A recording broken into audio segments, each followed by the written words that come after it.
best બીજો રામ આલ્યો 2 રૂપિયા બીજો બીજો મારી એની બેનપણી ઉતરી ગઈ છે અને પછી ઓલા કાનજી એના મિત્રોને બેસવું છે એમાં એટલે હવે તો એ ચક્રો પેલું આવ્યો તો પેલી એની બેનપણી ઉતરી ગઈ જીવી એકલી બેઠી ગઈ એક જગ્યા ખાલી દોડી રોડ આવીને કાનજી બેસી બિચારા ઈરાદો ન કર્યો બેસવા ત્યાં સુધી બેઠા ત્યાં સુધી ન હતો પછી ચાલુ થઈ ચક્રો બેઠા પછી ચક્રો ચાલુ થઈ અને પછી એક રાઉન્ડ ચક્રો પણ પછી તો બાજુમાં ભેટી મળે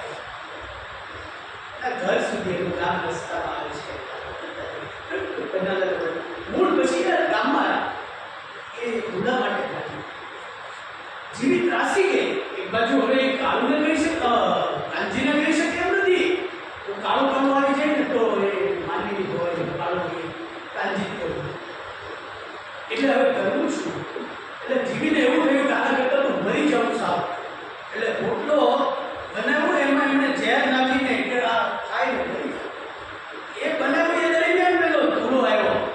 અને જીવીને મારીને પાડી દીધી બિચારીને અને ભૂખ્યો એટલો થયેલો કે રોટલો જીવીએ એના માટે બનાવેલો એ ધૂળો થઈ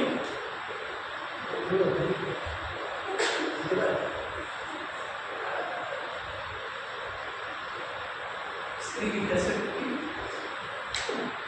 એટલે બધો કાનજીનો શહેરનો તો એણે એના મરને મારી નાખી કેવું આળ આવ્યું એની ઉપર જીવી ઉપર તો એટલે હવે અમે કે કાનજીના મિત્રો હતા એટલે એના તહેવાર કઈ જોયું કાનજી સુધી સમજી જાઓ પણ બધું શક્ય નહોતું આ સમયે પન્નાલાલ જે સમયે એ પણ બહુ મોટી આદેશ હતી એટલે જીવી ગાડી થઈ ગઈ મગજ બધાની ચેપ્ટર ભૂલવા મળી એવી ગાડી થઈ ગઈ કે ગામના લોકો અને છોકરાઓ બધા એની પાછળ પડતા એને જેમ તેમ બોલે એની પાછળ પથરાઓ મારે અને એમ કરીને કોઈકે એમને કહ્યું કે એમને તમે ત્યાં શામળાજીના મેળામાં